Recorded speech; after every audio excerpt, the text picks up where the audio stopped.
Hello everyone, welcome to AJ classes. After a long time, a video will be made. Due to some circumstances, it was unable for me to continue with the video, but thank to the Almighty God, I have come up with another topic, a new topic of Indian geography. ये topic काफ़ी दिनों से मेरे दिमाग में आ रहा था कि मुझे शेयर करनी चाहिए थी, एजे क्लासेस में स्टार्ट करनी चाहिए थी, लेकिन काफ़ी दिनों से इधर उधर हो जा रहा था। तो खैर आज मुझे वक्त मिला है, टाइम मिला है, स्टार्ट करने का अपॉर्चुनिटी मिला है, तो मैं कुछ इम्पॉर्टेंट पॉइंट्स बना के आप लोगों के पास लाया हूँ, उसी को आज शेयर करेंगे।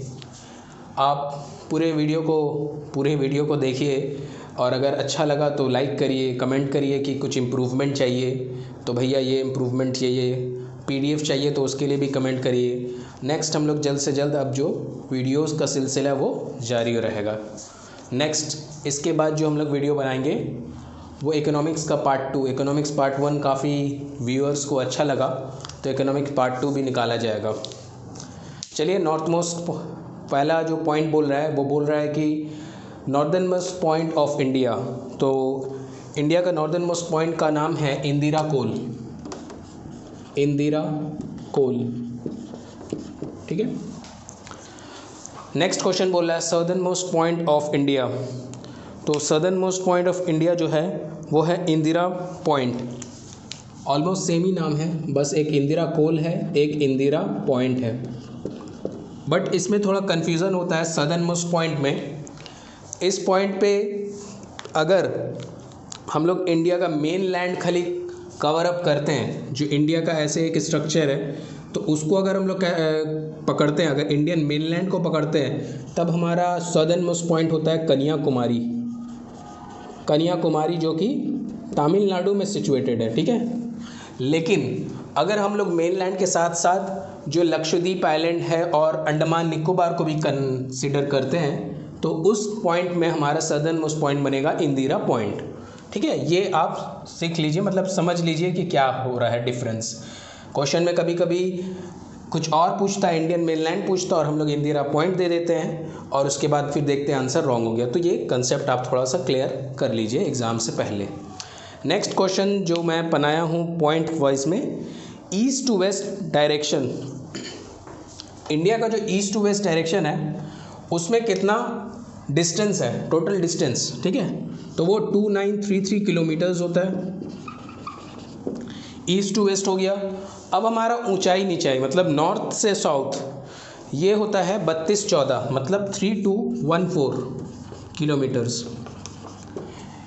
ये कुछ इम्पॉर्टेंट पॉइंट्स मैं लिखा रहा हूँ, इससे क्वेश्चन अराइज होता है। हर एक पॉइंट से अलग अलग तरीके से क्वेश्चन पूछता है, कभी नॉर्दर्न मोस्ट पॉइंट बोलेगा, कभी सदर्न मोस्ट, कभी distance of north to south पूछेगा, कभी ईस्ट टू वेस्ट पूछेगा।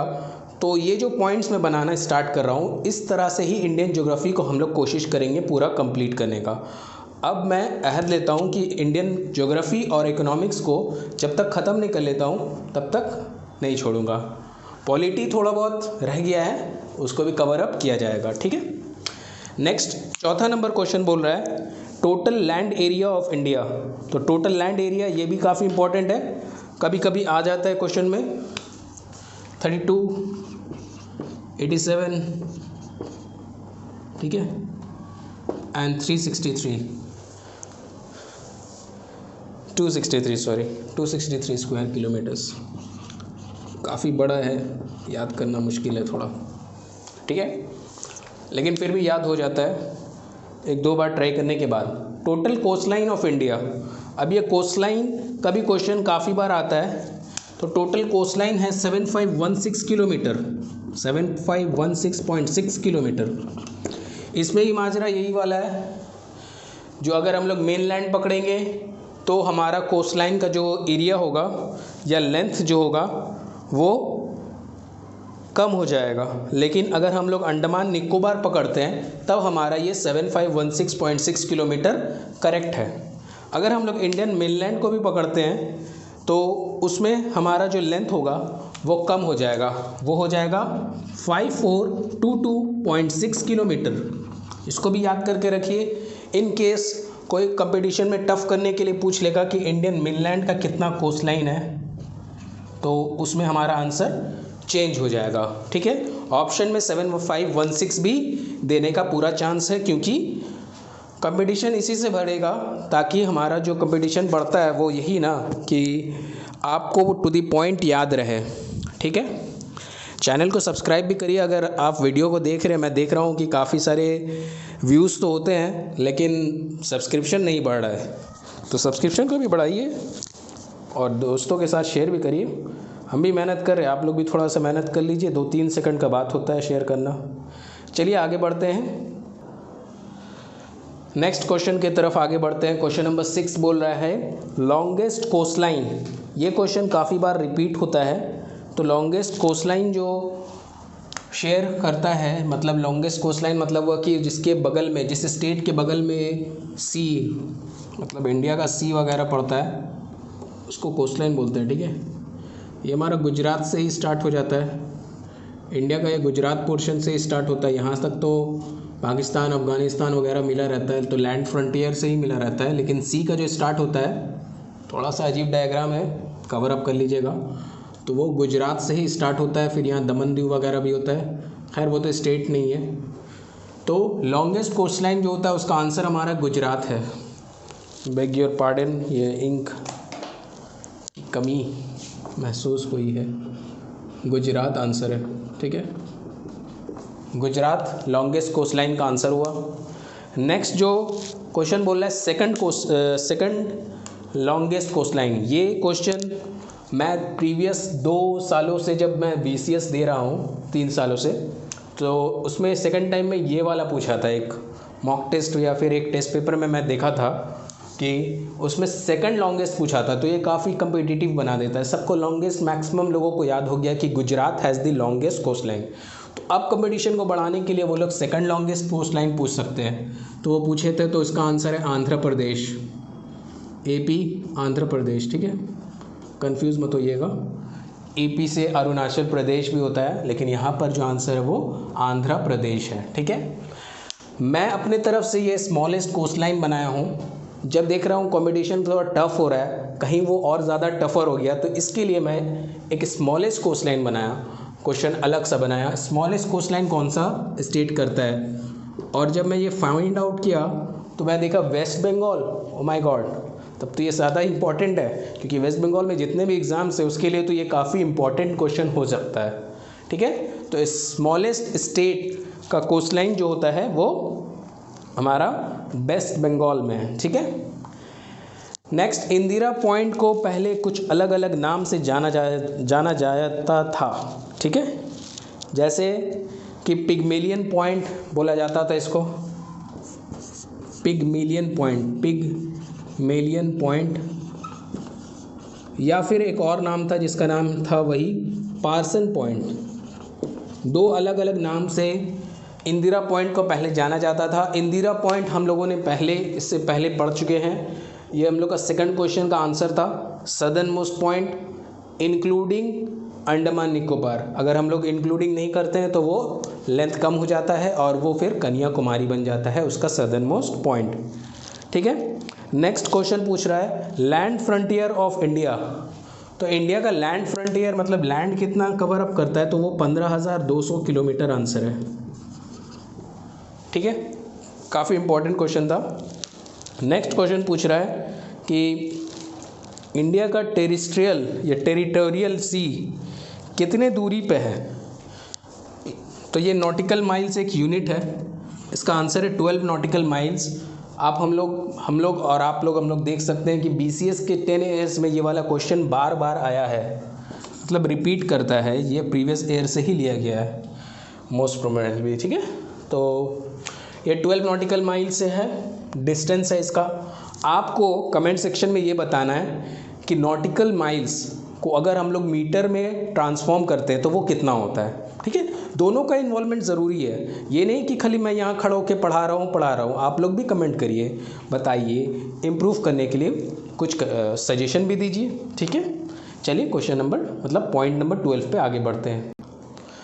क्वेश्चन नंबर 12 या पॉइंट नंबर 12 की तरफ हम लोग आगे बढ़ रहे हैं। ट्रॉपिक ऑफ कैंसर जो कि इंडिया को और बंगाल को डिवाइड करता है इनटू हाफ, ये क्वेश्चन भी आता है कि ट्रॉपिक ऑफ कैंसर या कौन सा लाइन है जो कि इंडिया को हाफ में कवर अप करता है या काटता है या फिर वो दो हाफ में तोड़ देता है, तो वो ट्रॉपिक ऑफ कैंसर का लाइन होता है। ठीक है, तो Tropic of Cancer passes through, तो ये 8 स्टेट से पास करता है।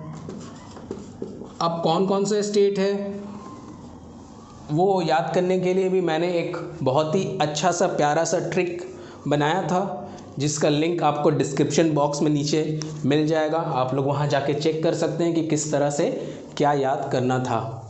ठीक है, खैर 8 स्टेट होता है, गुजरात से स्टार्ट होता है, मिज़ोरम तक का जाता है। ठीक है, चलिए IST इंडियन स्टैंडर्ड टाइम वो कितने अहेड होता है GMT का। इसका एक फ़नी इंसिडेंट बताता हूँ। मैं बहुत साल पहले क्रिकेट मैच हम लोग आप लोग देखते ही है, तो मैं देखा कि 12 बजे का GMT टाइम दिया। मैं 12 बजे ऑन करके बैठा कि हाँ भाई हॉटस्टार में देगा मैच, लेकिन हुआ क्या कि मैच स्टार्ट ही नहीं हुआ। तो फिर मैं चेक किया कि 12 GMT क्या होता है। तो GMT का मतलब IST से अगर हम लोग करते हैं तो 5 घंटा और 30 मिनट उसमें ऐड करना पड़ता है, मतलब ये अहेड चलता है। ठीक है, तो फिर जब मैं और 5 घंटा 30 मिनट ऐड किया तो पता चला 5:30 बजे से मैच है।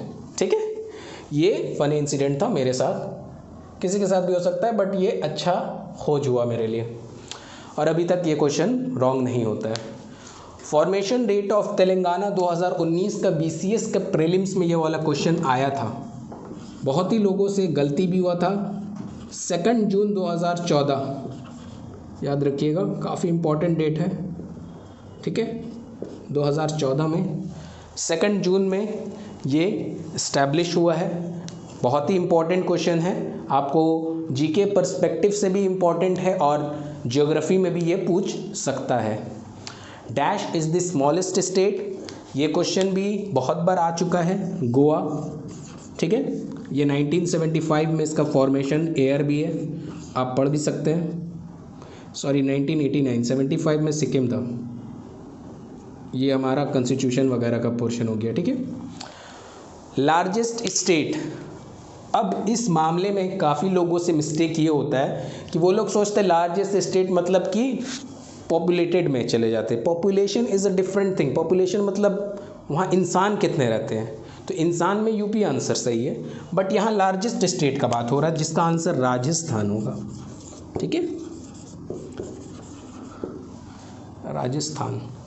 ठीक है, तो राजस्थान सबसे लार्जेस्ट स्टेट हुआ। उसके बाद अगर हम लोग एक छोटा सा बता दें कि कहाँ तक का चलता है, तो इसके बाद आपका महाराष्ट्र आता है। राजस्थान के बाद अगर देखा जाए तो वो महाराष्ट्र आता है। ठीक है, नेक्स्ट, सॉरी महाराष्ट्र नहीं, महाराष्ट्र से पहले भी एक है, वो है राजस्थान से बड़ा हुआ, राजस्थान से छोटा हुआ MP, मध्य प्रदेश। मध्य प्रदेश के बाद महाराष्ट्र हुआ और महाराष्ट्र के बाद आंध्र प्रदेश। इस तरह के रेंज भी आप याद कर सकते हैं, ताकि कभी क्वेश्चन में अगर टफ करता है, बोलता है सेकंड लार्जेस्ट स्टेट, तो हम लोग मध्य प्रदेश आंसर दे सकेंगे। Next, India's only active volcano, जो कि eastern part of middle Andaman में सिचुएटेड है। इसका नाम काफ़ी इंपॉर्टेंट है, मोस्ट ऑफ द टाइम आता है बैरन आइलैंड। हालांकि नाम इसका बैरन है, अगर इस वर्ड का मीनिंग अगर इंग्लिश में देखिएगा तो उसका मतलब होता है इनफर्टाइल, जहाँ पर कुछ पैदावार नहीं होता, लेकिन ये उल्टा है, एक्टिव है। ठीक है, तो याद करने के लिए आसानी है, एक छोटा सा ट्रिक टाइप का है, आप अपने से भी बना सकते हैं। ठीक है, just a funny trick type का है। Andaman and Nicobar,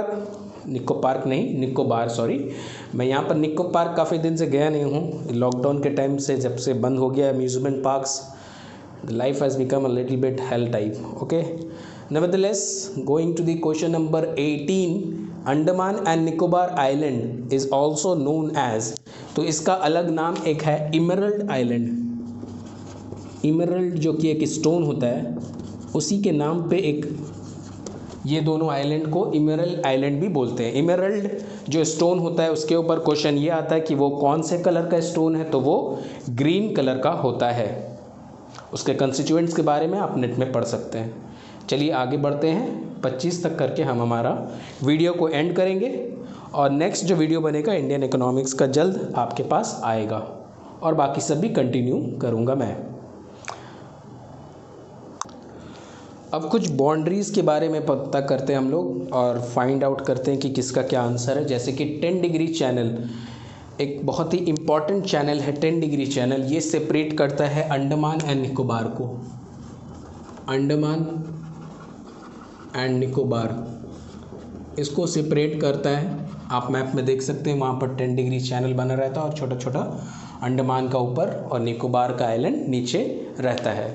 8 degree channel जो होता है वो सेपरेट करता है मिनिकॉय आइलैंड और मालदीव को, मिनिकॉय एंड मालदीव्स को एंड मालदीव्स।